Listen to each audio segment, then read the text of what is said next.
So were you present during the bug that originated the GTA? Yeah, so I said there was 5 games that they had a deal for. So one of the games was my game, a Space Station Silicon Valley for the Nintendo 64. And the other one was GTA, although at the time it was called Race and Chase. So I didn't work on GTA 1 and 2, but we're in the same office, so I was sort of next to them at the Open Plan office. So I was able to talk to them and I could see the game develop. And it was just interesting to see. I mean, it was always clear that it was just a really good idea. So it started out as a racing game, really, and then became sort of a pizza delivery game. But sort of at the time when I started in 95, they just renamed it to Grand Theft Auto, and they just decided to make it about cops and robbers, and you're a criminal and all that stuff, which seems obvious now, but at the time it was a really crazy idea for the player to be the bad guy. The player was always a good guy. Yeah, I imagine. This was one of the first games where it wasn't. So it was good to see it develop. So they developed the PC game. And then another company did the PlayStation version. So the PC guys, they were writing the game and the missions and everything. And then another company, also in Dundee in Scotland, they were doing the PlayStation version. It was tough, the computers were like totally not powerful. So the first engines, it was a little bit like Doom, like Doom is kind of 3D, but it's not great. So the first engine was like that. So the camera was always top down. It couldn't be anywhere else because the 3D cards didn't exist yet at the time. I was able to see it develop, but I had nothing to do with it. This is like the hard way to develop my game at this time, right? Well, in some ways it was quite hard. Yeah, and I remember the guys, because obviously PC is much more powerful than a PlayStation, right? So the artists would make all the textures and make them nice. They used like 256 colors, and then they sent it away, and then it came back from the PlayStation company, and they had to reduce all the companies. So all of a sudden, all the textures were only 16 colors. The artists were like swearing, and they were pissed off, and it's like, oh, how are we going to do this? So it was really, it's kind of crazy. Yeah, I imagine, bro. So how was the beginning of the development of the GTA franchise when they decide to change the title of the game and really start a new series on the DMA design? Yeah, so that was actually just before I started. So when I started, it was already called GTA. So the way it worked for games is like, for instance, my team, we were given like a little design document. It was like only 5 sheets of paper, and that was it. And we worked with that. So I imagine it was the same with GTA. It's like, oh, there was some idea. So the company then was run by a guy named Dave Jones.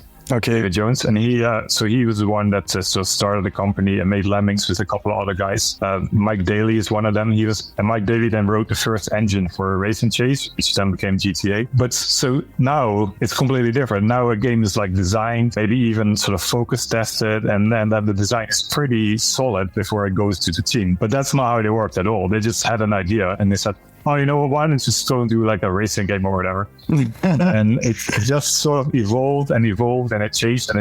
But yeah, by the time I was there, I arrived, it was already like GTA with criminals and crimes and everything. I read that the Rockstar developers practically created another graphic engine with technical adaptations of their hardware. That's the graphic motor that you use it on this time, right? How was for the developers to work with these adaptations on hardware and this challenge to work with another motor graphic? Yeah, so GTA 1 and 2, they had their own engine, so the guys at DMA Design wrote their own engine. But then for GTA 3, so that was the old team, and then at GTA 3 it became a completely new team. There's only, I think, 2 people that are on both those teams, so it was a completely new team.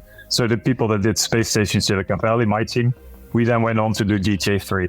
So for GTA 3, we used renderware, and so because before that you didn't really have engines, and then now obviously engines are great with Unity and Unreal, and the renderware was sort of that's sort of an engine that did a lot of this sort of work for you. It was that made it a lot easier because you didn't have to write all the low level graphic functions anymore, so you could start a lot further. But then it had its problems as well. It wasn't great, so we actually was more Adam Fowler, like one of the other programmers. He ended up rewriting quite a lot of stuff for Renderware from Renderware and changed it back to our own engine because the streaming was sort of technical problems with it. So it was really good to get it started, but then later on we had to replace some of Renderware with our own stuff again. And did you have any creative freedom during the development process of the GTA series?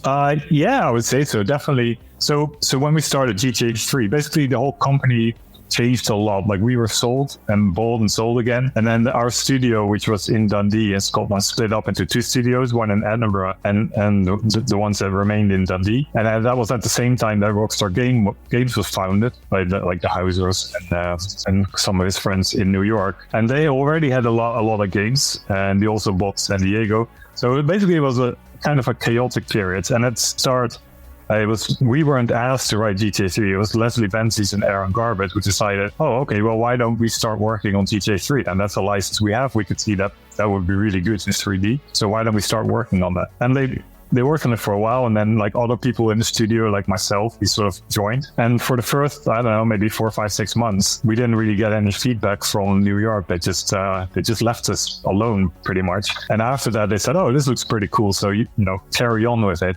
So I'd say at the start there was an amazing amount of freedom. Like most of the missions and stuff, we were all able to design ourselves because the guys in New York were basically busy doing all the stuff.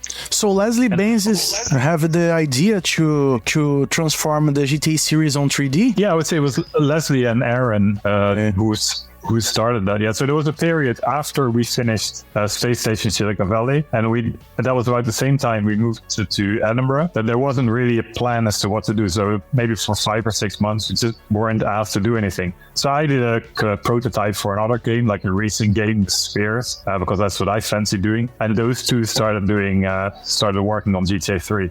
And then it was only later on that the Rockstar in New York said, "Okay, cool, you guys can go ahead with it."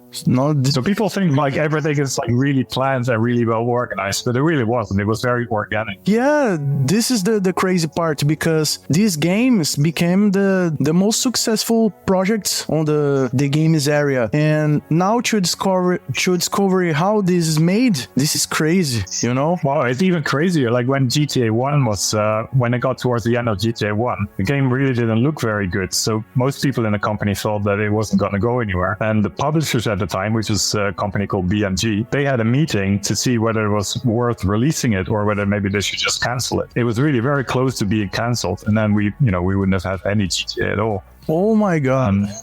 So it wasn't a big success right from the start. It became more successful later on. Right.